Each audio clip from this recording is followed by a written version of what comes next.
बिस्मिल्लाहिर्रहमानिर्रहीम। अस्सलाम वालेकुम। प्रोग्राम मुकाबिल के साथ मैं हूं सरवत वरीन। रऊफ क्लास्टा, आमिर मतीन साहब हमारे साथ मौजूद हैं, जबकि माहिर कानून डॉक्टर बाबर अवान साहब भी वीडियो लिंक पर हमें ज्वाइन कर चुके हैं। डॉक्टर साहब, आपको भी प्रोग्राम में हम खुशामदीद कहेंगे।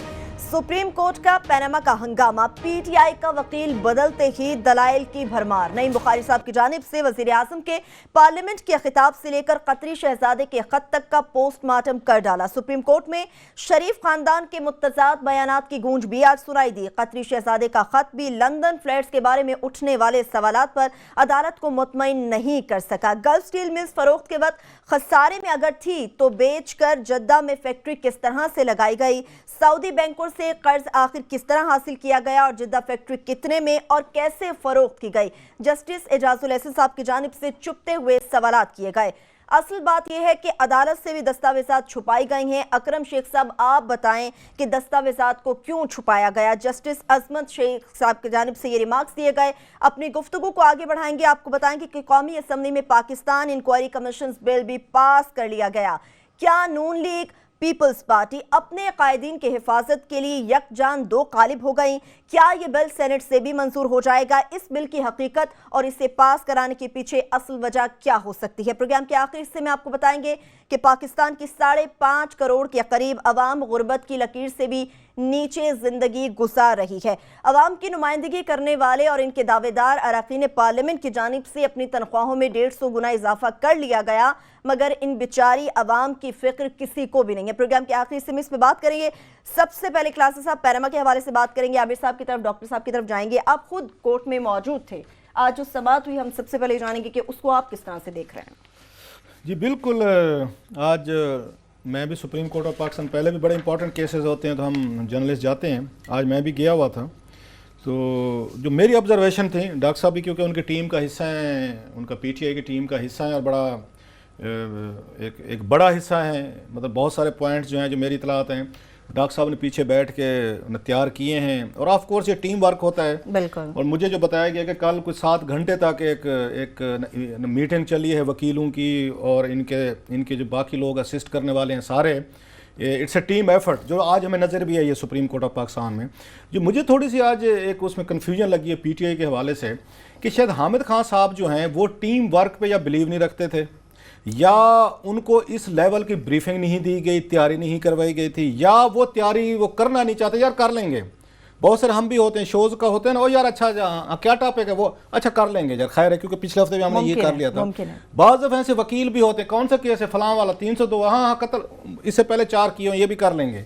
जब आप ये एटीट्यूड लेते हैं तो फिर मेरा ख्याल एम्बेरसमेंट उसी तरह की आती है जो लास्ट टाइम हमने हामिद खान साहब के केस में देखी थी। तो लिहाजा आज एक लगा है कि पीटीआई ने बाउंस बैक किया है आर्गूमेंट्स के साथ, दलीलों के साथ, डॉक्यूमेंट्स के साथ, और इनकी जो टीम का जो एक वर्क था और उन्होंने प्रेजेंटेशन बड़ी अच्छी की है। नईम बुखारी ने टू दी पॉइंट रहे हैं, एक बात जो अदालत उनसे सुनना चाहती है, जो पिछली दफ़ा वो हामिद खान साहब को कह रहे थे। और आज हमने देखा कि अदालत ने बड़ा उनको पेशेंटली उनको हेयरिंग दी है और वो इन्वॉल्व थे, जो मेरे लिए मतलब 9:30 बजे प्रोसीडिंग शुरू हुई हैं और 11 बजे तक उसमें चली हैं, जब तक उनका चाय का वक्फा था, और 11:30 से लेकर फिर 1 बजे 3 घंटे मुसलसल दलाइल आप कह सकते हैं। अदालत और जजेस, हमारे जो ऑनरेबल जजेस हैं वो इन्वॉल्व थे। लग रहा था कि वो आर्गूमेंट्स में इन्वॉल्व हैं, वो सुनना चाहते हैं, समझना चाहते हैं, और जो बातें उनको नईम बुखारी उनको बता रहे हैं, उनको समझा रहे हैं, उनको समझ में आ रही थी। सो अगर वो कहते हैं हम कोई फैसला नहीं दे रहे, जस्ट एक ऑब्जर्वेशन में दे रहा हूँ। सो पहला राउंड जो था आज मैं समझता हूँ इसका, ये पनामा के ये केस का बड़ा राउंड था, और पर्टिकुलर जब पीटीआई पिछली दफ़ा उन पर दबाव था कि वकील आपको बदलना पड़ गया है और आप पे तनकीद आ रही थी, तैयारी नहीं है, डॉक्यूमेंट्स नहीं है, आपने पढ़े नहीं है। आज पीटीआई उनके वकीलों ने और उनकी टीम ने उस तस्वर को गलत साबित किया है। और ये आप जो हमारे जैसे रिपोर्टर बैठे होते हैं ना, बाज़ दफ़ा जो रीडिंग होती है कि जजेस के आपको रिएक्शन और रिस्पांस से पता चल रहा होता है कि जो वकील सामने खड़ा हुआ है उसके आर्गूमेंट्स का क्या बेंच पे असर हो रहा है। मैनी टाइम्स मैंने भी देखा, बाकी साहब ने देखा होगा कि वो अपने सर पे हिला रहे थे अगर, और उसके बाद जो क्वेश्चंस कर रहे थे वेरी रेलिवेंट। सो आज का दिन अगर मुझसे पूछें तो नईम बुखारी साहब का दिन था, और इतनी तवक्को शायद मेरा ख्याल है उनको इतनी तवक्को थी नहीं कि नईम बुखारी साहब इस लेवल पर परफॉर्म करेंगे, बट ही डिड। मैं उसका क्रेडिट जो है, लास्ट बात कर लूँ, फिर हमारे साथ बड़ा इतना ज़बरदस्त एक तरह का पैनल बन जाए, आमिर साहब भी हैं, डॉक्टर बाबर अवान साहब भी हैं। सही। मेरा ये ख्याल है कि इस वजह से भी अगर नईम बुखारी साहब जो हैं ज़्यादा अच्छा परफॉर्म किया, जो उन्होंने अच्छे दलाइल अच्छे तरीके से पेश किए हैं। बहुत कम लोगों को पता है कि नायब के ये प्रोसिक्यूटर भी रहे हुए हैं सही जनाब मुशर्रफ साहब के दौर में। सो इन्हें पता है कि वाइट कॉलर क्राइम जो है उनको पढ़ना कैसे है, डॉक्यूमेंट्स में से उनको प्रेजेंट कैसे करना है, क्वेश्चंस कैसे करने हैं। सो ये उनका जो एक्सपीरियंस है उनका नैब के साथ प्रोसिक्यूटर का काम करने का, ये अटैच थे if I am not wrong. जहाँ तक मुझे याद पड़ता है नैब में इन्होंने बड़ा अरसा एज प्रोसिक्यूटर काम किया है, प्रोसिक्यूशंस की हुई हैं, लिहाजा उन पे एक इम्पैक्ट नजर है। सेम आजकल लोग थोड़े से इस पे भी होंगे कि जस्टिस शेख अजमत साहब जो हैं, अजमत सईद साहब, कि वो इतने अच्छे सवालात उठाते हैं, वो ग्रिल भी करते हैं बाज़ वकीलों। उनका भी बैकग्राउंड जो है कि नैब के साथ जो मुझे उसमें बताया गया है कि उन्होंने भी इस तरह की प्रोसिक्यूशन हैंडल की हुई है। सो वो चीज़ें हमें नज़र, उनका एक्सपीरियंस नज़र आ रहा है, जस्टिस साहब को भी नज़र आ रहा है, अजमत शेख साहब को। मजीद जजेस भी हैं जिनका वाइट कॉलर क्राइम्स के ऊपर काफ़ी एक अच्छी खुशी ये फैसला जो भी है, एटलीस्ट वो लोग जो बैठे हुए हैं वो इस केस को वो समझते भी हैं। मेरा ये ख्याल है कि बेंच को पूरा केस का पता है, वो समझ के बैठे हुए हैं, उन्होंने फाइल्स पढ़ी हुई हैं, डॉक्यूमेंट्स।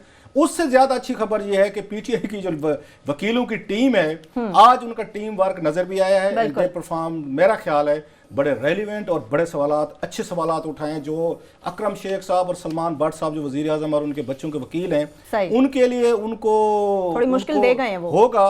और जो सबसे बड़ा काम है कि अब कतरी जो हैं, सऊदीज हैं, दुबई हैं, आज वाली प्रोसीडिंग के बाद इन्हें फिर जाना पड़ेगा कि जनाब अब हमें कुछ नए कागजात चाहिए, नई चीज़ें चाहिए और ट्रांजैक्शन चाहिए। तो काशिफ अब्बासी साहब हमारे दोस्त हैं, वो भी आए हुए थे, तो उन्होंने कहा कि राहुल भाई ये मुश्किल है, नहीं हो सकेगा, ये कैसे ट्रांजैक्शन 70s की 80s बनाएंगे। मैं कहा जरूर, हमने वर्ल्ड वार सेकंड की कितनी फिल्में देखी हैं, ऐसा मंजर पेश करते हैं कि आपको लगता है मैं कि हम रो रहे होते हैं फिल्में देख के। तो ये क्रिएट करना, बनाना कोई इतना बड़ा, मैं इतना मुश्किल काम भी नहीं। ठीक है आमिर साहब, मैं आपकी तरफ आऊंगी, लेकिन डॉक्टर साहब आपसे मेरा ये सवाल है, जिस तरह से क्लासा साहब ने कहा, यकीनन आज हम सब ने देखा कि एक टीम वर्क नजर आया हमें, लेकिन पाकिस्तान सुप्रीम कोर्ट ने जिस तरह से ये बात कर दी है कि वज़ीर आज़म की जो अपनी स्पीच है और जो दस्तावेजात जमा कराई गई हैं उनमें बाकायदा तौर पर तजाद नजर आता है। अगर ये तजाद है तो आर्टिकल 62, 63 को हम सामने रखते हैं वज़ीर आज़म को नाअहल कराने के लिए, क्या ये सिर्फ काफी नहीं है? बिस्मिल्लाहिर्रहमानिर्रहीम। पहली बात यह है कि पहले दिन से ये कोशिश थी सुप्रीम कोर्ट ऑफ पाकिस्तान की कि किसी तरीके से सच सामने आए, और जो सवालात पहले भी किए गए या आज सवालात किए जा रहे हैं, या जब खड़े होंगे गवर्नमेंट के वकील, जब उनसे सवालात किए जाएंगे, तो उसका मकसद यही है। ये इनक्विजिटोरियल, यानी ये एक दूसरे से मुकाबले वाली प्रोसीडिंग्स नहीं है जहाँ एक हामी है एक मुखालिफ है। सबकी ये ड्यूटी है 184(3) में आईनी तौर पर कि वो अदालत को किसी सच और हकीकत पे पहुंचने के लिए मुआवनत करें। दूसरा ये कि ये जो एक्सरसाइज है 184(3) की, इसका एक ही नतीजा हो सकता है, और वो नतीजा ये है कि जो मारूजी हालात हैं उनमें मैं ये कहने में कोई बात नहीं समझता कि किसी तरीके से गवर्नमेंट ये जो इतने ज़्यादा झूठ और गलत बयानियाँ और इतनी ज़्यादा इफ्तरा और इतना ज़्यादा इन्होंने जो कौम को चक्कर देने की नाकाम कोशिश की, उसमें ये फंसे हुए हैं कि इसको रिकनसाइल नहीं किया जा सकता, जो मर्जी कर लें। मसलन हमने 2 जमा 2 से 4 कर सकते हैं, 3 जमा 1 से 4 कर सकते हैं हम, लेकिन अगर हम कहें 175 जमा 728 जमा 1175 और कहें जमा 19 और ये 4 हो गए, इस तरह नहीं 4 हो सकते इनके। और इसका एक ही नतीजा निकल सकता है, वो ये है, और पिटीशन है भी यही हमारी, कि जिसके लिए 16 शहीद हुए वहाँ मॉडल टाउन में, जिसके लिए लोगों को मार पड़ी, 7 शहीद हुए शराय दस्तूर में, कि 62-63 पे अमल दरामद हो। ये उसका एक क्लासिक केस है और उसकी एक क्लासिक एग्जाम्पल है, जिसमें चीफ एग्जीक्यूटिव साहब फ्लोर ऑफ द हाउस के ऊपर, चीफ एग्जीक्यूटिव साहब कौम से खिताब के ऊपर, चीफ एग्जीक्यूटिव साहब अपने साइन शुदा जवाब के ऊपर, चीफ एग्जीक्यूटिव साहब अपने मौक़िफ़ के ऊपर, उनके बच्चे अपने मौक़िफ़ के ऊपर, कैमरों के ऊपर, कागज़ों के ऊपर वो रिकनसाइल नहीं कर सकते। जो 2 बच्चे हैं वो तो बिल्कुल है ही नहीं इस सफ में कि उनको डिस्क्वालिफिकेशन इन्फ्लिक्ट हो सके, लेकिन जो दूसरे 2 हैं, उनके दामाद साहब और उनकी साहबजादी, उनमें से दामाद is the member of the national assembly और ख़ुद वज़ीर आज़म भी member of the national assembly हैं, that is how he became the prime minister. वो दोनों डेफिनेटली इसके ऊपर फाइंडिंग आएगी कि आर्टिकल 62, 63 की डिस्क्वालिफिकेशन और क्वालिफिकेशन के ज़ुमरे में उनका केस क्या बनता है। और प्राइम मिनिस्टर का बहुत नाजुक काम इसलिए भी है कि अगर ये पकड़ा जाए कि ये रासबाज नहीं है, अगर ये पकड़ा जाए सगेशियस नहीं है, राइटियस नहीं है, प्रॉफ्लिगेट नहीं है, तो फिर उसको डिस्क्वालीफाई किया जाएगा। सही सही, एक छोटी सी ब्रेक ले लेते हैं। डॉक्टर साहब आपकी तरफ भी आऊंगी और आमिर साहब आपसे भी ये जानना चाहेंगे कि जिस तरह से आज जो रिमार्क्स दिए गए मनी ट्रेल के हवाले से नहीं बताया गया, कर्जों के दस्तावेजात जमा नहीं कराई गई, तो आखिर ऐसी कौन सी दस्तावेजात है जो गवर्नमेंट की जानिब से, शरीफ फैमिली की जानिब से अदालत में दी गई है? एक ब्रेक में वापस आएंगे, इस पर बात करेंगे हमारे साथ।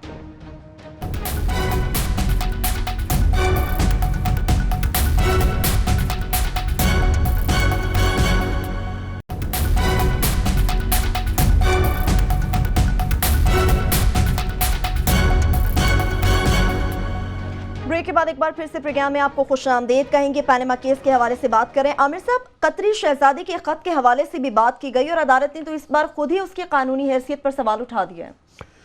बिल्कुल, अदालत ने उसकी तो हैसियत ही ख़त्म कर दी, बल्कि यहाँ तक कह दिया कि आप इस पर वक्त ना ज़ाया करें, इसकी कोई हैसियत ही नहीं है। मगर यह है कि ये सिर्फ ये नहीं, बाबर अवान साहब हमारे साथ हैं, मैं चाहूँगा कि उनसे एक आम आदमी के, मैं एक ले मैन की जो ऑब्जर्वेशंस हैं उनसे पूछना चाहूँगा कि मुझे जिस तरह केस की नज़र आ रहा है, आया मैं दुरुस्त हूँ इसको समझने में? क्योंकि शुरू में ये बड़ा कन्फ्यूजन था आम आदमी के लिए, इतने ज़्यादा डॉक्यूमेंट, पैनामा, टेक्निकल गुफ्तगू थी।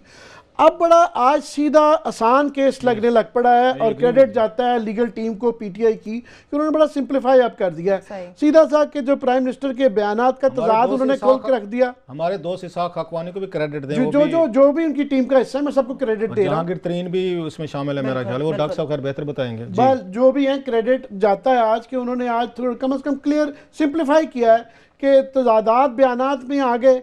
फिर ये जो कहा जा रहा था जद्दा की फैक्ट्री, दुबई की फैक्ट्री, कतर, वो वहाँ से जहाँ से शुरू हुआ जद्दा का और दुबई का, दुबई के अंदर उन्होंने जो तारिक शफी साहब की डॉक्यूमेंट्स निकाली, उसमें उनका जनाब आप कह रहे हैं वहाँ से पैसे निकलवाएं, जबकि वहाँ से तो जितने आपकी लाइबिलिटी नुकसान था वो नुकसान में फैक्ट्री रही, और बल्कि वहाँ तो 2 मिलियन दिरहम जो है, जो मुझे समझ आई है, क्लास साहब के पास वो डॉक्यूमेंट है, ये मेरा उसको एक्सप्लेन करेंगे कि उसमें पैसे आपने देने हैं, बल्कि तो पैसे बचे ही नहीं है, उल्टा नुकसान है, तो वो आप लेके कहाँ से गए? वहाँ तो पैसे ही नहीं। दूसरा, उसके मतलब नए सवालात और नए केसेस आ गए हैं कि वो बेनामी है और वो पैसे वहाँ कैसे गए थे, वो अलग सवाल है।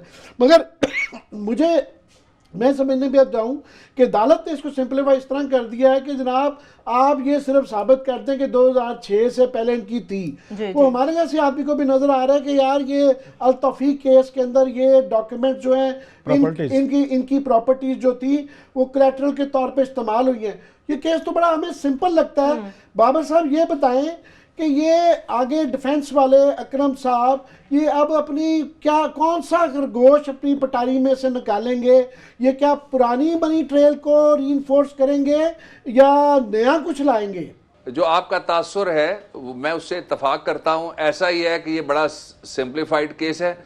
दूसरा ये कि हुकूमत ने जितनी गलतियां पहले की हुई हैं, आप यकीन रखिए अगली तारीख से पहले उनकी तरफ से मजीद कागजात सामने आएंगे, वो मजीद गलती करने की डॉक्टर साहब गलतियां क्या है रिकाउंट करने के लिए। मैं डॉक्टर साहब सॉरी आपकी बात काट रहा हूं, लेकिन मैं चाहता हूं इसको रिकू कर दे, थोड़ा सा दोबारा बता दें क्या गलतियां हैं आपका ख्याल है जो हुकूमत सुप्रीम कोर्ट के आगे कर चुकी है। सर जरा प्लीज सबसे पहले हमारे ऑडियंस के लिए, हमारे लिए थोड़ा सा।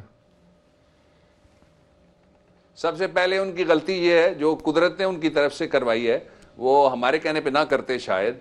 वो गलती ये है कि उन्होंने पूरे खानदान ने बोलना शुरू कर दिया और एक दूसरे को कॉन्ट्रडिक्ट करना शुरू कर दिया। एक का दावा ये था मेरा कुछ भी नहीं है, दूसरा कहता था इसके नाम के ऊपर नीलसन है, इसके नाम के ऊपर फलां फलां चीज़ें हैं। एक ये हो गया। दूसरी उन्होंने गलती ये की कि उन्होंने कौम के साथ झूठ बोलने की एक मुहिम चलाई और उस झूठ बोलने की मुहिम में प्राइम मिनिस्टर से इतनी तकरीरें करवा दी जो आपस में रिकनसाइल नहीं हो सकती। तीसरी उनकी गलती ये थी कि उन्होंने कोशिश की कि इसको मीडिया ट्रायल के जरिए से जो मुखालिफिन है या दूसरी तरफ की जो मोतबर आवाज़ें उनका मीडिया ट्रायल करके इसको हम ऐसा माहौल बना दें कि लोग समझें कि असल इशू ये नहीं है कि पनामा है, असल इशू पाकिस्तान की मैशत नहीं है, पाकिस्तान का बैनुल अक़वामी इमेज नहीं है, असल इशू ये है कि पहले तरह इनका आप जो उनके वकील हैं या जो पटिशनर्स हैं उनका कराया जाए मीडिया ट्रायल।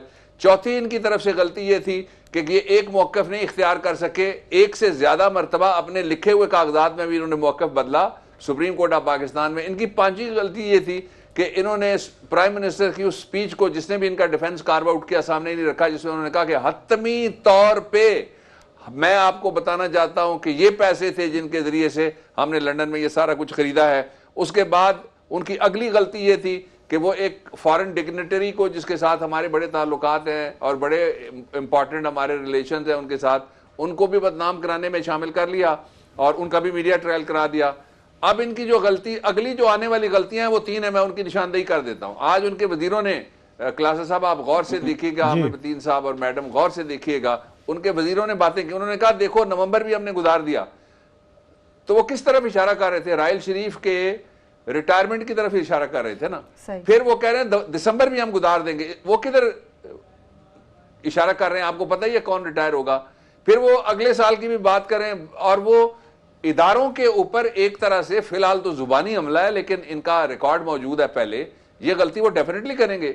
मैंने अभी आपको कहा है कि और कागजात उनकी जानिब से आएंगे। फिर आप और देखेंगे कि वो कुछ हरकतें उन्होंने की हैं जो मैं यहां टीवी पे फिलहाल नहीं कहना चाहता, जो इंतहाई बिलो द बेल्ट हैं इदारों के हवाले से, वो और भी करने की कोशिश करेंगे। इसलिए कि इससे पहले उनका तजुर्बा ये था, ये तकरीबन फरिश्ते थे, इनके पर निकलना रह गए थे, उड़ते थे आसमानों पे, शोहरत के आसमानों पे, दौलत के आसमानों पे, पैसों के आसमानों पे, मनी लॉन्ड्रिंग के आसमानों पे ये उड़ रहे थे। जब से ये पकड़े गए हैं ये बहुत शदीद गुस्से में। और आज आपने देखा कि उनके जो बड़े स्टालवर्ड्स जो सुप्रीम कोर्ट में हमेशा दरखास्तें लेके लोगों के खिलाफ खड़े होते थे, आज वो हैरान थे क्या की हो गया है। अभी हुआ नहीं है, अभी होना है इंशाल्लाह। डॉक्टर साहब एक चीज़ अभी भी मेरी उस पर थोड़ी सी मतलब वो कह सकते हैं कि इसको कैसे लिंक किया जाएगा इन प्रॉपर्टीज़ को, जो हुकूमत का पॉइंट ऑफ व्यू है कि जनाब ये तो नवाज शरीफ साहब को तो कोई तल्लुक नहीं है, ये हसन नवाज साहब के हैं, ये मरियम साहबा के हैं, हुसैन के हैं, बल्कि कल रात तो हमने उनकी भी जदाद उनकी सामने आ गई है कि कलसूम नवाज साहबा का भी लंदन में घर है, और जिसका उन्होंने नवाज शरीफ साहब ने अपने गोशवारों में कहीं पर जिक्र नहीं किया। तो क्या नवाज शरीफ साहब ने जो तकरीरें की हैं कौमी असम्बली में, जो कंट्राडिक्शन आज बताई गई हैं, या उन्होंने फिर जाकर टीवी पे तकरीरें की हैं, या जैसे आज उन्होंने जस्टिस अजमत सईद साहब शायद कह रहे थे कि एक बयान उन्होंने वहाँ सुप्रीम कोर्ट के आगे भी दिया, सो 4 बयान आते हैं। सो नवाज शरीफ साहब के गिर जो घेरा तंग कर रही है आपकी लीगल टीम, वो उनके बयानात की बुनियाद पर करेगी कि जनाब के एक दूसरे से नहीं मिलते, लिहाजा झूठ बोले गए हैं, गलत बयानी की गई आर्टिकल 62, 63। मैं ठीक समझ रहा हूं जो मुझे आज अदालत की कार्रवाई से बात समझ आई है? आप लोग इस बात को उनके साथ लिंक कर रहे हैं? जी 100% आप ठीक समझे। पहली ये हो गई, और इसका एक दीगर पहलू भी है। वो पहलू ये है कि जो मुल्क का सरबराह मुमलिकत होता है या मुल्क का सरबराह रियासत होता है, जो भी उसकी हैसियत हो, इसमें हुकूमत का सरबराह है, उसकी जिम्मेदारी ऑर्डिनरी आदमी वाली नहीं है, इसलिए कि ऑर्डिनरी एमएनए वाली भी नहीं है, इसलिए कि ऑर्डिनरी सेनेटर या एमपीए वाली भी नहीं है, किसी मेयर वाली भी नहीं है। उसके लिए हल्फ अलहदा है, और जो उसका हल्फ वो अगर वायलेट हो जाए, और अगर उसकी वो शराइत जो 3 मैंने पहले 62-63 में गिनवा दी वो वायलेट हो जाए, तो फिर डेफिनेटली वो उसकी जद में आएगा, और उसको अगर कोर्ट फैसला करती है तो फिर घर जाने वाली बात हो जाती है। अच्छा, अब जो असली पहलू आ गया, जिस मोड़ पे आज मुकदमा पहुंच गया है, और आगे जो घंटा 1.5 घंटा और हमारी जानिब से बोला जाएगा, उसमें जो जिस मोड़ पे पहुंच गया मुकदमा, वो 2 बातें जाहिर हो गई हैं। एक बात यह है कि हुकूमत के जिन मौक़िफ़ का आपने जिक्र किया है वो आपस में रिकंसाइल नहीं होते, उनका कोई जवाब नहीं दिया जा सकता। जो मर्जी आप कर लें, वो मौक़िफ़ कायम है, वो मौक़िफ़ मौजूद हैं। अदालत अगर उनको हम ना भी दिखाएं तो ये जो वीडियो क्लिप्स हैं वो अदालत सारे देखेगी, इसलिए कि कानून में लिखा हुआ है कि अदालत जो मैकेनिकल जराए से बनने वाली एविडेंसेस हैं उनको कंसिडर करेगी, और अदालत जाहिर है कोई हवा में फैसला नहीं कर सकती, उसने ग्राउंड सिचुएशन के ऊपर जो कुछ सर्कमस्टांसेस पड़े वो सारे के सारे। अच्छा डॉक्टर साहब, आज बड़ा एक अहम दूसरा जो जी, अच्छा सॉरी आप बात पूरी करें सर। जी दूसरा जो पहलू है वो इससे भी ज्यादा जरूरी हो गया है, वो ये है कि इस वक्त पाकिस्तान के, आपने देखा जो ब्रिट आया हुआ था हमारा फॉरेन सेक्रेटरी यहां पे दौरा करने के लिए, उसने कहा कि what happened to Panama case gentleman. तो दुनिया सारी देख रही है कि किस तरह के आदमी यहां पे बैठे हुए, कैसे हुक्मरान बैठे हुए हैं जिनका ट्रायल हो रहा है, इसके बावजूद उनको परवाह कोई नहीं है। वो कहते हैं हमने तो अगला इलेक्शन भी अभी जीतना है, उसके लिए भी हमने धांधली करनी है और बंदोबस्त करना है। डॉक्टर साहब, Pakistan is on trial, Pakistan is on trial right now, our nation is on trial बैनुल-अक़वामी तौर पे, अंदरूनी तौर पे Nawaz Sharif is on trial. सही। आज डॉक्टर साहब हमने देखा कि अदालत ने तो इस पे भी कानूनी सवालात उठा दिए हैं, या हसीयत उसकी कानूनी हैसियत पे सवालात उठाए हैं, जो कतरी शहजादे का लेटर पेश किया गया है, तो जस्टिस अजमत सईद साहब ने उनका भी पोस्टमार्टम क्यों हो गया, ये क्या है ना, इस पर कोई किसको एड्रेस किया गया है, कोई तस्दीक नहीं की गई। मतलब अदालत ने मेरे नज़दीक उस खत को तो एक तरह का वो ठीक है फैसला, हम मतलब जो ऑब्जर्वेशन की बात कर रहा हूँ, ऑब्जर्वेशन के हद तक तो कतरी शहजादे का खत जो है डिसमिस हो गया है, उसकी तो कोई लीगल हैसियत मुझे तो नज़र नहीं है आज की प्रोसीडिंग के बाद। तो ये कौन सी जाके मनी ट्रेल लाएंगे जब वो लेटर जो है और जिस तरह के डॉक्यूमेंट्स वो पेश किए गए हैं कि कितने कितने इनकी इंडस्ट्रीज जो थी जिसका हवाला दिया गया है, वो मिल है, गल्फ स्टील मिल है, वो खसारे में थी। जब ये खसारे में मिलें थी तो प्रॉफिट कहाँ से दिखा के कौन सा मनी ट्रेल कैसे लाएंगे अदालत के सामने सर? अच्छा, आपने बिल्कुल दुरुस्त कहा, एग्री। और जो अजमत सईद शेख साहब ने रिमार्क्स दिए वो भी हकायक पे मबनी है। मैं थोड़ा सा इजाफा कर देता हूं। इजाफा सिर्फ मैं इतना करना चाहता हूं जी कि गवर्नमेंट अगर शुरू के दिनों में ही आके ये कौम के सामने सच रखते कि ये सूरत हाल है, तो शायद इसकी इंटेंसिटी कुछ और तरह की होती। शायद उस सच की बुनियाद के ऊपर हुकूमत, और हुकूमत से मुराद वज़ीर आज़म है, वो उनको कुछ थोड़ी सी आप भी 5 साल डॉक्टर साहब आप भी 5 साल आप भी 5 साल आपकी हुकूमत रही है, और मुझे पता है कि आप ही एक तरह के वजीर आजम थे गिलानी साहब के साथ साथ, मुझे तो अंदाजा है, मुझे अंदर की चीज़ों का पता है। ये कभी हुकूमतों ने अवाम के सामने कभी कुछ सच रखा है? कोई आपकी हुकूमत ने कभी 5 सालों में कुछ सच रखा अवाम के सामने? मतलब है हम मैं बात कर लेते हूँ स्विट्जरलैंड के $60 मिलियन के हवाले से, कभी आप लोगों ने भी सच रखा कौम के सामने कि इनसे तवक्को कर रहे थे कि ये सच रखते? डॉक्टर साहब रखा जी। कब सर रखा? It's a good question. सारी बातों के बारे में तो मैं किसी का जवाब दे नहीं हूं, लेकिन मैं कुछ बातों की निशानदेही कर सकता हूं जिनके बारे में हमने सच रखा। जी। मिसाल के तौर पे सुनिए ना सर, सवाल अच्छा है, मैं जवाब देना चाहता हूं। सुनिए, हमने स्वात के बारे में सारा सच रखा, और आपको याद है उस डिबेट को किसने लीड किया था, और आपको याद है उस वक्त बोलने के लिए कोई तैयार नहीं था। एग्रीड। ठीक है। हमने उसके बाद 2-3 ऐसे बड़े मामलात हैं जिनमें आपको याद है नेशनल सिक्योरिटी कमेटी में किसकी लड़ाई हुई थी, आपको याद है किसके साथ हुई थी? वो भी हमने सच उनके सामने मुझे याद है। मैं ये नहीं कह सकता नहीं सर, सब ने सच रखा। मादरत के साथ डॉक्टर साहब थोड़ी सी सर मुझे आपसे सवाल है मेरा।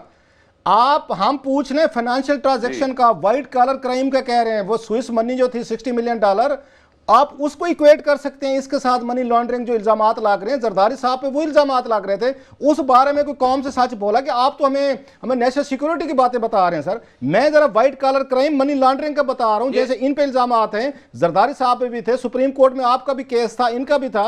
आपकी हुकूमत ने कभी सच रखा कौम के सामने सर? देखिए, अगर फर्ज कर लीजिए आप जो कह रहे हैं वो विदाउट कंसीडिंग वो सारा सच है, तो 2 wrongs can not make 1 right, this is 1। दूसरी बात यह है कि ये सवाल आपकी मुलाकात होगी नवाज शरीफ साहब से जरूर पूछिएगा, और उससे पहले आप शहबाज शरीफ से पूछिएगा वो पेड़ फाड़ने वाले औजार किधर गए, वो रस्सा किधर गया जो गले में डालने वाला था, वो खंबा किधर गया जो लाहौर में लगा हुआ था, वो जो सियासी रेटरिक है उसमें मैं नहीं जाना चाहता। और फिर जो अनडिस्क्लोज डेस्टिनेशन है उस तरफ ना सुप्रीम कोर्ट जाएगी, ना बाबर अवान जाएगा, ना कोई और जाएगा। फिलहाल पैनामा की बात हो रही है, पैनामा के ऊपर इन्होंने कोई छोटा सा भी सच बोलने का रिस्क अभी तक नहीं लिया। डॉक्टर साहब पैनामा केस के हवाले से बात कर रहे हैं, मुझे माजरत के साथ एक छोटी सी ब्रेक लेनी है, लेकिन ब्रेक से जब हम वापस आएंगे तो उन डॉक्यूमेंट्स के हवाले से भी बात करेंगे जिनकी तरफ इशारा जस्टिस अजमत सईद साहब ने किया कि वो दस्तावेजात सबके पास हैं, अदालत में नहीं है, तो क्या अदालत उन तमाम इदारों से रुजू करेगी, उन्हें बुलाएगी उन दस्तावेजात के लिए? इसके लिए एक ब्रेक लेंगे, हमारे साथ रहिए।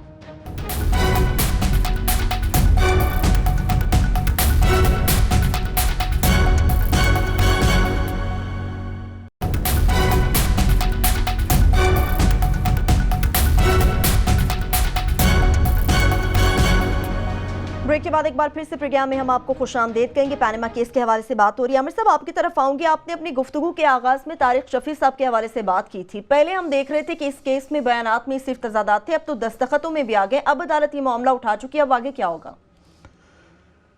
तारिक शफ़ी वाला केस के मुतलिक तो उसने, मैंने कहा ना, जवाब देने की बजाय मज़ीद सवालात आ गए हैं कि एक तो वो दुबई में आ गई, लॉस हो गया था, दूसरा कि वो पैसे दुबई में कैसे पहुंचे, वो मनी ट्रेल अदालत ने मांग ली है। मैं जो चाह रहा हूँ कि बाबर साहब का फ़ायदा उठाते हुए कि अपनी ऑब्जर्वेशन ऑफ ले मैन उनके बतौर वकील पूछ लेता हूँ कि एक तो बाबर साहब ये बताएं कि यहाँ पे दो तरीके थे। एक तो ये था कि ये मनी ट्रेल खुद दे देते जो इन्होंने नहीं दी, इन्होंने मेरा ख्याल स्ट्रैटेजी ये रखी थी नीड टू नो बेसिस पे, मगर अभी तो जो डॉक्यूमेंट आ गई हैं उसकी बेसिस पे ही फैसला हो रहा है। और जो मुझे नज़र आ रहा है, जो आपसे पूछना चाह रहा हूँ कि मुझे ये कमीशन बनता हुआ नज़र नहीं आ रहा है, ये यही जिस तरह अदालत का मूड लग रहा है ये इसी तरह ही मंतकी अंजाम तक पहुँच जाएगा। ये अदालत जिस तरह चल रही है कमीशन से पहले ही फैसला हो जाएगा। एक दूसरा ये कि जो केस है बुनियादी तौर पे तो पैनामा के अंदर लंदन की जायदादें निकल आई और क्वेश्चन ये है कि ये किसकी हैं और ये कब ली गई। अगर ये साबित भी हो जाए कि जनाब ये 2006 का जो बयान दे रहे हैं वो ठीक नहीं है, तो उसका फिर क्वेश्चन आ जाएगा कि फिर प्राइम मिनिस्टर की लिंकेज क्या बनती है। मुझे जो है, एक तो उनके तजादात 62-63 में आपकी समझ रहा हूँ बात कि उनके जो पार्लियामान के अंदर बयान दिए वो एक उन पर क्वेश्चन आ जाता है। दूसरा जो मुझे एक जो मैं आपसे पूछना चाह रहा हूँ वो ये कि कतरी शहजादे के लेटर को तो अदालत ने रद्द कर दिया कि वो कोई इतना आला एविडेंस शहादत नहीं है, मगर उसके अंदर एक कन्फेशन आ जाता है कि प्राइम मिनिस्टर ये मान रहे हैं कि उनके वो पार्टनर थे कतरी शहजादे और उनका पार्टनर आगे जो हैं वो सैफुर रहमान साहब हैं, जिनको रेड को जो उनकी 60% है और 40% जो है सैफुर रहमान साहब की है। तो उनको 1993 में 92 में जो ये अपनी मोटरवे है उसके प्रोजेक्ट्स दिए गए, तो वो एक लिंकेज तो निकलता है। ऐसे मैं रोज़ इसके मतलब सोचता रहता हूँ, आपसे एज अ वकील पूछना चाह रहा हूँ, एक कमीशन वाली बात कि कमीशन की तरफ नहीं जा रहा, दूसरा इस केस के ताने बाने प्राइम मिनिस्टर से कैसे लिंक होंगे। पहला तो यह है कि हमारी कोशिश में, मैं ज़ाती तौर पे ऑन रिकॉर्ड मैंने कहा, फिर मैंने अपने क्लाइंट इमरान खान साहब को भी कहा और एक से ज़्यादा दफ़ा कहा सारी जगह कि मैं कमीशन का हामी नहीं हूँ। पाकिस्तान में कोई अच्छा कमीशन ऐसा शायद कभी बन जाए जो नतीजा खेज साबित हो। पहले जो कमीशन आए उनका कोई नतीजा नहीं निकला। लोग ये समझते हैं कुछ ना करना हो तो आप कमेटी बनाएं और बिल्कुल कुछ ना करना हो, मिट्टी पाओ प्रोग्राम हो तो फिर आप कमीशन बिठा दें उसके ऊपर। हाउएवर अभी कमीशन नहीं बना। मेरा ये आपकी तरह का मेरा भी अंदाज़ा है और हमारी कोशिश भी यही होगी कि 184(3) की ये एक पिटिशन है जिसमें आर्टिकल 187 साथ मिला के complete justice supreme court of Pakistan करे। इससे पहले बेशुमार मुकदमात है जो हम अदालत के सामने रखेंगे, इसलिए इसमें कमीशन की जरूरत नहीं है। दूसरा, आप कहते हैं कि प्राइम मिनिस्टर का लिंकेज क्या है, everything revolves around the prime minister. पहली बात यह है कि ये जो लड़कियां लड़के हैं या young man and young women हैं, इस तरह के लाहौर में थोड़े जी करोड़ों बैठे हुए हैं। लाहौर तो मेरे ख्याल में कोई 2 करोड़ का शहर हो गया है, तो वो सारे उनके पास इतने पैसे किधर से आए। अगर किसी और का अब्बा प्राइम मिनिस्टर होता तो शायद वो भी इतना अमीर हो जाता। अगर उसका कोई चाचा गवर्नमेंट में बैठा होता 8-10 साल या 35 साल से, तो वो भी इतना अमीर हो जाता। इसलिए ये लिंक सिर्फ और सिर्फ एक आदमी को करती है जाके मरकज में और एक को करती है पंजाब में। मैं पंजाब वाले की पहले आपको बात बता देता हूं, फिर मैं नवाज शरीफ साहब पे आता हूं। 2 चीजों में पंजाब वाले लिंक हो गए मौसूफ, और इसके ऊपर अगर किसी इदारे ने तहकीकात ना की तो अदालत में पिटीशन चली जानी है। पहली चीज जिससे वो लिंक हुए हैं, जो आपने तारिक शफी वाला लिंक बताया, और आज कोर्ट में ये बात वादे तौर पे सामने आ गई कि तारिक शफी को बतौर फ्रंटमैन इस्तेमाल किया जा रहा है। और फ्रंटमैन किसका? शहबाज शरीफ का। बड़ी सीधी बात है, दूसरा नाम ही कोई नहीं है। जो अरब शेख है उसको किसने यहां बुला के प्रोसिक्यूट करना है? उसका ताल्लुक क्या है पाकिस्तान के फाइनेंसेस के साथ? वो पब्लिक ऑफिस होल्डर यहां नहीं है, इसलिए एक आदमी आता है। एक ये हो गया। दूसरा ये है कि नवाज शरीफ साहब ने खुद लिख के दिया हुआ है, उसके पढ़ने की बारी भी आ रही है। वो कहते हैं कि जी मेरी जो साहबजादी है मेरी डिपेंडेंट है। मरियम साहबा ने खुद लिख के कहा हुआ है कि मैं, बोल के कहा हुआ है, सॉरी, लिख के भी कहा हुआ है वाले साहब ने, बेटी ने बोल के कहा हुआ है, मैं तो अपने वाले साहब के पास रहती हूँ जी, मैं तो ना बैरूने मुल्क मेरा कुछ है और ना अंदरूने मुल्क मेरा कुछ है। इसका मतलब ये हुआ कि जो कोई ट्रस्ट डीड आज बनाई जाए या कल सुबह पेश की जाए या परसों कोई और बनाई जाए, उसमें जो कुछ भी है वो नवाज शरीफ का है असल, और उन्होंने अपने किसी बच्चे को, बच्ची साहिबा को उसमें फ्रंट मैन के तौर के ऊपर इस्तेमाल किया हुआ है या फ्रंट वुमेन के तौर पे इस्तेमाल किया हुआ है। अच्छा, अगली बात जो उनके साहबजादों की उम्रें सामने आई हैं आज, 20 साल का बंदा अरबपति हो जाएगा जी, कैसे?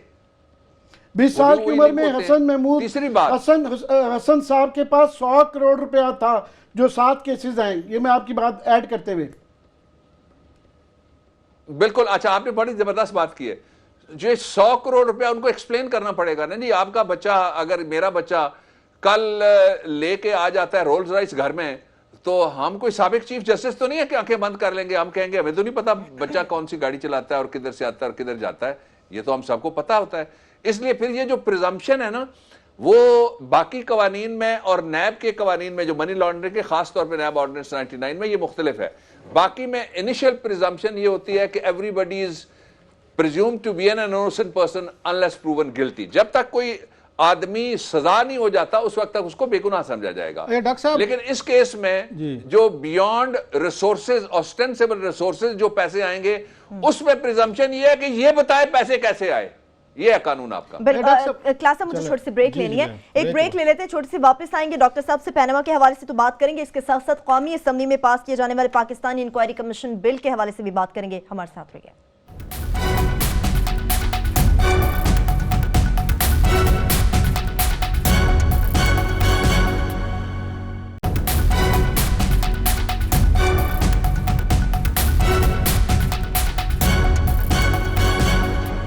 ब्रेक के बाद एक बार फिर से प्रोग्राम में हम आपको खुशामदीद कहेंगे। पैनामा के हवाले से क्लास साहब हम बात कर रहे थे, आप गालिबन डॉक्टर साहब से कुछ सवाल करना डॉक्टर साहब, मेरे आपसे दो एक सवाल आते हैं सर जो जहन में आ रहे हैं। एक तो ये कि एक अगरचे पुराना केस है, आपको भी याद होगा, आपसे बेहतर कौन जानता होगा अब, कि इसहाक डार साहब पे जो मनी लॉन्ड्रिंग के उन पे उनका कन्फेशनल स्टेटमेंट जो था मजिस्ट्रेट साहब के सामने, आप तो वो उसको मानते नहीं है, कहते नहीं जी ऐसी कोई बात नहीं हुई थी या गलत था वटेवर। उसमें जिस काजी फैमिली का जिक्र किया गया था, अब जो उसके नए एविडेंसेस सामने आए हैं, जो शाहिद खान साहब हैं वहाँ पे, उसके लंदन के जर्नलिस्ट हैं, बड़ा उनका काम है, मेहनत है, उन्होंने BBC के लिए भी शरीफ फैमिली पे उन्होंने डॉक्यूमेंट्री तैयार करने में बड़ी मदद की थी जब न प्रोग्राम था पैनोरामा। फिर उन्होंने वहाँ पे जगह उसके लिए ऑब्जर्वर जो उनका संडे टाइम्स के उसमें बराबर होता है, उसके लिए भी उन्होंने खासी मेहनत की थी। उन्होंने कहा था कि मैंने सुप्रीम कोर्ट ऑफ पाकिस्तान को डॉक्यूमेंट्स भेजे हैं कुछ 74 पेजेस के ईमेल के जरिए उनको रजिस्ट्रार साहब को, जिसमें जो काजी फैमिली है लंदन की, बड़े खौफनाक किस्म के इंकशाफ थे। आप जो हैं उनको जब आपसे कहा जाता है कि जी आप इनको आएँ और डॉक्यूमेंटेशन पेश करें, तो इसहाक डार साहब का कहीं पे जिक्र सुनने में नहीं आ रहा। सुप्रीम कोर्ट ऑफ पाकिस्तान में उनकी मनी लॉन्ड्रिंग इसी से रिलेटेड है, इन इशू से रिलेटेड है। दूसरा जो काजी फैमिली है, आप समझते हैं कि उनकी दस्तावेजात आपके वकील की तरफ से उनको ये अदालत के नोटिस में लाना चाहिए था जी आपके रजिस्ट्रार साहब के पास वो ईमेल आई है या नहीं आई? मेरी इत्तलात ये है एक और भी ईमेल आई हुई है। ये इस तरह का कोई आपके है जहन में कि इन तमाम इश्यूज़ को भी अदालत के सामने रखा जाए? जब 6 आपके दिसंबर को आपकी प्रोसीडिंग शुरू होती हैं दोबारा, और आपके दलाइल अभी आपके बकौल घंटा डेढ़ रहते हैं, अगरचे नहीं बुखारी साहब कह रहे थे मुझे मजीद सिर्फ 35 मिनट चाहिए, वो कैलकुलेट करके खड़े थे। तो ये काजी फैमिली वाला इतना बड़ा स्कैंडल है जिसके डॉक्यूमेंट्स भी भेजे गए हैं सुप्रीम कोर्ट ऑफ पाकिस्तान को। शायद वो शाहिद खान को बुलाया जाए तो मेरा ख्याल अगर उन्हें कोई अपने सिक्योरिटी का एश्योरेंस कराई जाए तो शायद वो आ भी जाएँ अदालत में अपने डॉक्यूमेंट्स पेश करने या अपनी गवाही देने। इस तरह का कोई है पॉसिबिलिटी आपके जहन में डॉक्टर साहब? जी yes, there is a possibility, और इसकी ओपनिंग भी है। और opening supreme court of Pakistan ने खुद बड़ी वादे की हुई है। सुप्रीम कोर्ट ऑफ पाकिस्तान ने यह कह रखा है कि 2 तरह की पिटीशन है उनके सामने, एक तारिक असद और सिराजुल हक की पिटीशन है, दूसरी इमरान खान और शेख रशीद की पिटीशन है। शेख रशीद और इमरान खान की पिटीशन पे इस वक्त सुना जा रहा है, और चीफ जस्टिस साहब ने यह ऑब्जर्वेशन दी हुई है 3 तारीख पहले उन्होंने दी थी कि जो तारिक असद की पिटीशन है और सेनेटर सिराजुल हक की पिटीशन है उसके ऊपर हम अलग से ऑर्डर पास करेंगे। उसमें ये मामलात आ सकते हैं और डेफिनेटली आएंगे, लेकिन ये पैनामा स्पेसिफिक और प्राइम मिनिस्टर उनके घर वालों के हवाले से केस है, इसलिए इसमें नहीं आएगा। यानी इसी केस के दूसरे हिस्से में आएगा जिसका फैसला इसके साथ ही होने का इम्कान है। एक पहलू। अच्छा, दूसरा बड़ा इंपॉर्टेंट काम है इस केस से, जिस तरह मैं आपको शहबाज शरीफ साहब के बारे में बता रहा था, ये जो पास्ट एंड क्लोज ट्रांजैक्शन अदालती तौर पे नहीं है, जो केस है एतराफ वाला इसहाक डार साहब वाला, वो कभी ना कभी जरूर खुलना है। और इसी तरह से जो शहबाज शरीफ साहब की मनी लॉन्ड्रिंग या उसके फ्रंट मैन का जिक्र जो अभी आ रहा है कागजात में, ये भी खुलना है डेफिनेटली।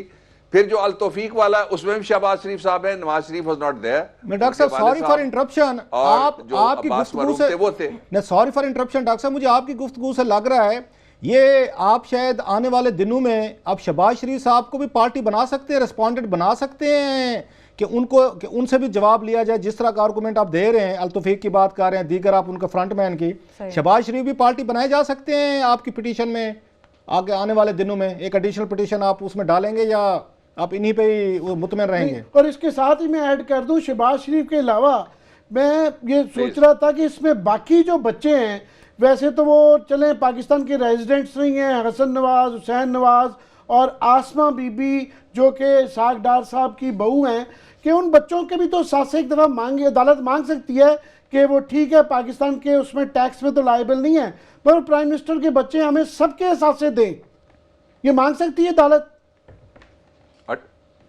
डेफिनेटली अदालत का इख्तियार है, डेफिनेटली कर सकती है।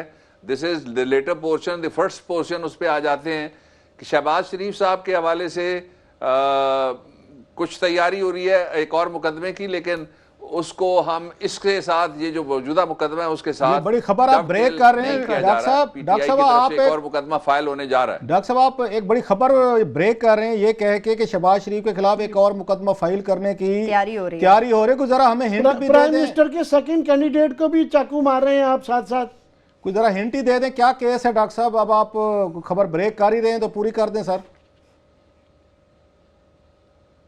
सब वो डिस्क्वालिफिकेशन का केस है शहबाज शरीफ साहब की। तो किन इल्जामात पे सर?